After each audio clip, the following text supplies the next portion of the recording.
Hey guys, so I was originally going to watch The Adventures of Ari, my robot friend, for the 8th time today, but someone named Darth Vader who came from the planet Vulcan say he'll melt my brain if I don't review these games. Let's hope that this will be my density. Back to the Future. Who hasn't seen this movie? Well, I didn't really grow up with it. I watched it recently because I was bored one day and had nothing to watch, and I was also getting into more nerd franchises like Star Wars. Obviously, I got hooked with the franchise and decided to watch the entire trilogy. I even got to see the first movie in theaters. And I know it sounds cliche as hell, but this is one of my favorite movies, if not one of the best movies ever made. Okay, praising time's over. Back to the Future was a huge success, grossing about $200 million worldwide, with a second film in '89, and then the third one the next year. So with the first movie being a huge success, there had to be a plethora of merchandise, and video games are no exception. In 1989, when the second movie was about to come out, the granddad of all bad games, which is LJN, decided to publish a Back to the Future game. 4 years after the movie came out.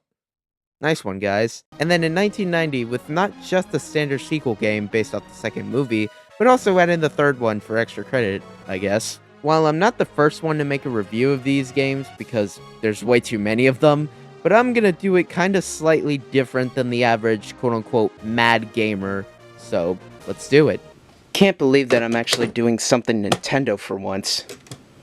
Okay, so I put the cartridge in, but where's the picture?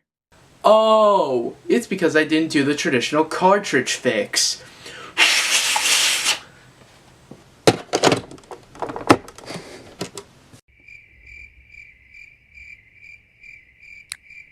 Well, shit. So it turns out that the actual cartridge is fucked.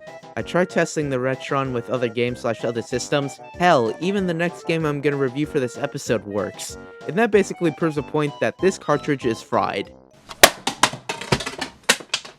So I have to play devil's advocate to some people, which is emulation. This game was made by Beam Software, who also made 720 Degrees on the NES, Nightshade, The Claws of, that, a Viva Pinata sequel, which is also the only game in the franchise not made by Rareware, and a Scenic game for the PS3.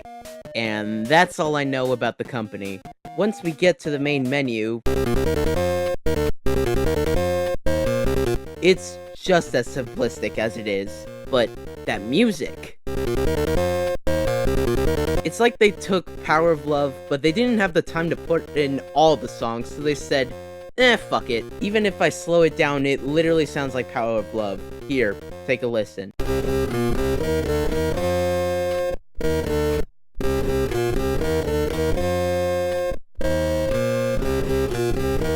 Also, it loops.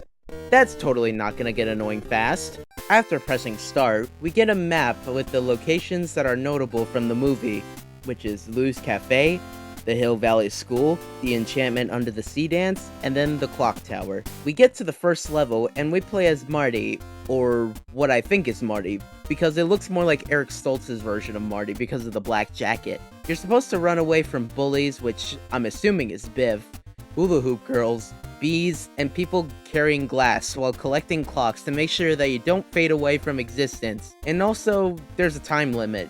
But since it's on the NES, it goes faster than an actual second. Also, the walls can kill you, for whatever reason. Huh, that's a weird game mechanic.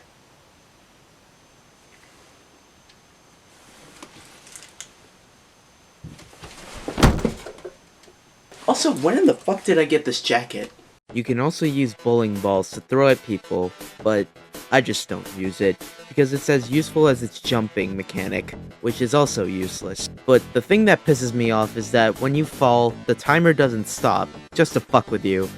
If those clocks would be another way for you to get more time, I can understand that, but no, the clocks are there for decoration.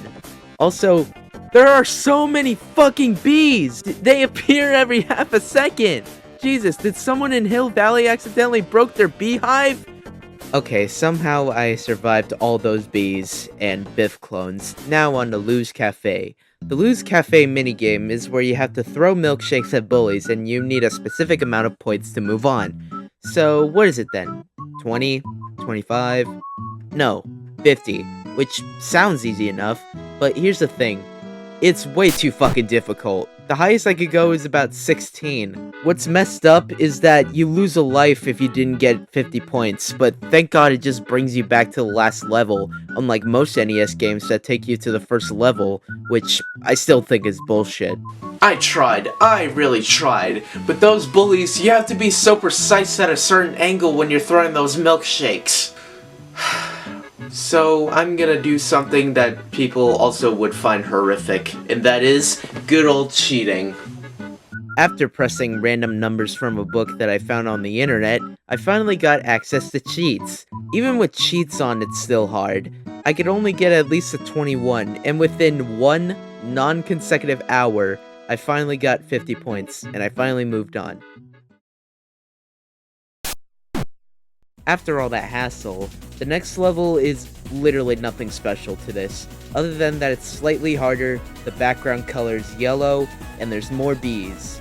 Yay, my favorite. I forgot to tell you this earlier, but you do get a skateboard for extra speed, but sometimes it gets a little too fast, and you would crash into everything. Alright, so Yellow Hill Valley wasn't really that hard, but we do go to our next minigame, which is at the Hill Valley High School, where you have to avoid hearts from Marty's mom, Lorraine, which in the movie, Marty's supposed to be hooking Lorraine up with George instead, but Marty keeps doing cool shit, and I'm sorry. And you thought that I think that the cafe was difficult? Ooh, let me tell you about this fucking minigame. I cannot fathom the hour and a half I've wasted on this fucking minigame. The highest I've gotten was 35. This is probably the longest and most angriest I've ever been at a game, and this fucking game is 37 years old. But I actually found an objective on how to get 50 points, and that is to follow the heart trail. I mean, it took a while, but I finally got to 50. This is basically what I wanted to do when I finally got the 50 points, and if that cartridge worked. Fucking finally!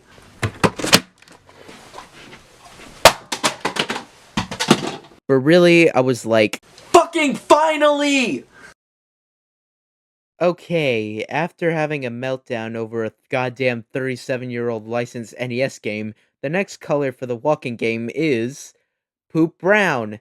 Yay! The bees are still annoying, and randomly there's bowling pins in the street. I can understand it because there's bowling balls in the street also, but why are there bowling equipment in the middle of the street anyways? Okay, this is boring. Now to the next minigame, which is at the Enchantment Under the Sea dance, where in the movie, it's awesome as fuck, but in the game, it's basically the Power of Love situation where it sounds like the real song when you slow it down.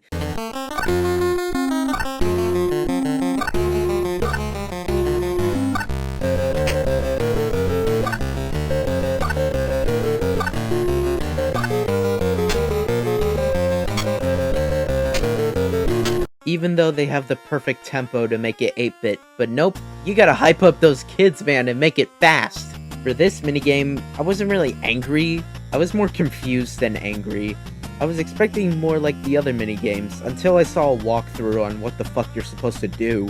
So the green sharps, you have to put the guitar all the way up, the quarter notes you have to put in the middle, and the flat note is at the very bottom.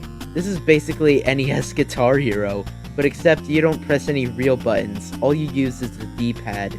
And you basically have to do it all in one go with this heartometer right there to make Marty's parents fall in love, even though George punching Biff and Earth Angel was the thing that made Lorraine fall in love with him. If you fuck it up more than twice, it's straight to the bottom. I mean, it took me 45 minutes, but that mostly because I was afraid that I might mess shit up, but thankfully I made it. I did more cool shit because, of course, it's Johnny B. Goode, and made an alternate 1985. But I just realized, why is the picture that fixes the timeline Marty with Doc in 1985 and 1955, and not Marty's siblings like in the movie? Also, George looks like he has a mustache. The last Hill Valley walking level looks more like the first one, but a little darker, and it should have been more like of a nighttime color. And it's the hardest out of all of them, with like 17 bees a second, and a lot of hula hoop girls, but the clocks are basically useless because you've saved the timeline. so that means you can die as many as you want. But just like the last one, this is really boring.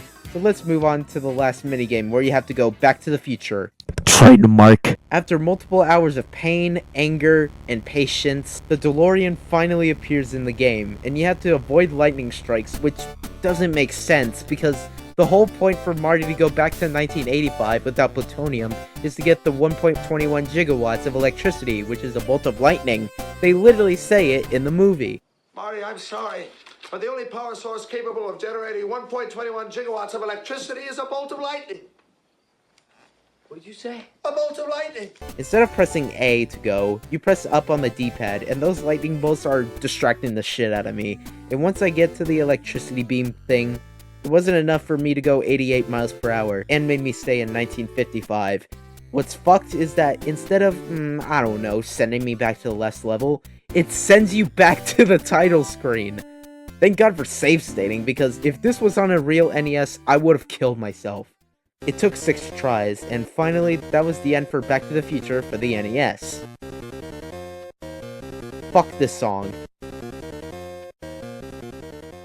So that's Back to the Future for the NES. This is probably one of the most painful games I had to experience in my life, and I can understand why Nintendo Power says it having a distinct LJN style and having an interesting timer. I mean, it's pretty common for an NES game to be hard as balls because that's basically its own genre at this point. I mean, it could be worse. There are some relations to the movie, like the DeLorean, the kind of music, and also the minigame locations, but other than that, this game is bad, but in a boring way, because people review it too much. Don't look at me! Now, I would end it here, but that's just too convenient, you know? This is a trilogy after all, so I have to review its sequel game that also has the third one in there too. I just wanna fucking end this video already. Alright, new game, same developers.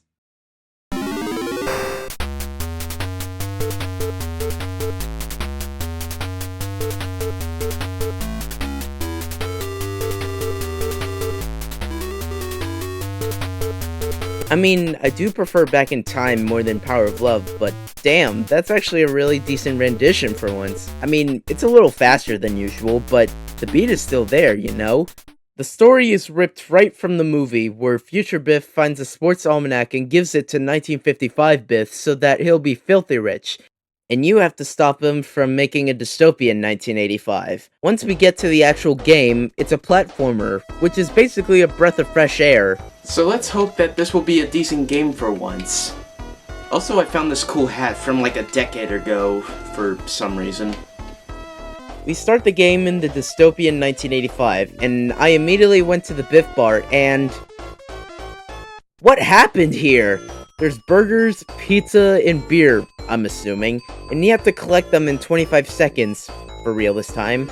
And if you get all of them, you get a full pizza that gives you 5 extra lives. This game is a where the fuck am I going type of game, where you just wander around the world and find something to do. So I have to use a walkthrough to understand it. Yes, I'm a pussy. Considering this is dystopian, there's a bunch of weird-ass enemies, like mini trash cans with legs, birds with this annoying-ass noise that is painful as shit, snails, and turtle shells that looks way too much like Koopaling shells, but for some reason they have keys in them, sometimes, to open up doors with minigames where you have to collect clocks in a short amount of time. Is this giving deja vu, or am I just streaming? Some of these minigames are ranging from really easy to straight up impossible, and after all of that, you do get an item, and you have to collect 30 of them for part 2, ranging from a root beer float to a Walkman. The most confusing part is that you have to go to these elevators to go to a different part of the map, and you don't know if you've already been to this part yet. You do get hoverboards in 1985 for some reason, and they are faster than the last game's skateboard.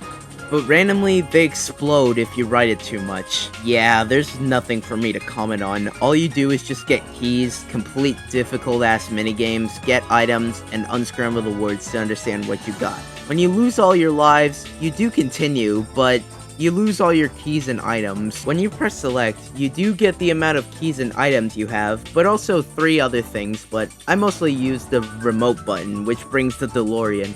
Once you get into the DeLorean, you get to choose either 1985, 1955, or 2015. Because that's how you really start the second movie.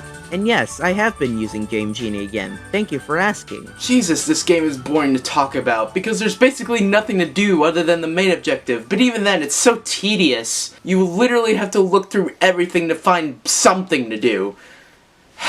But I feel like I should give up at this point. But the question is, how am I gonna get to part 3? Well, I've heard of a code that if you press select and B in the title screen, you get an unscrambler, and if you scramble flux capacitor as the power, you get access to part 3.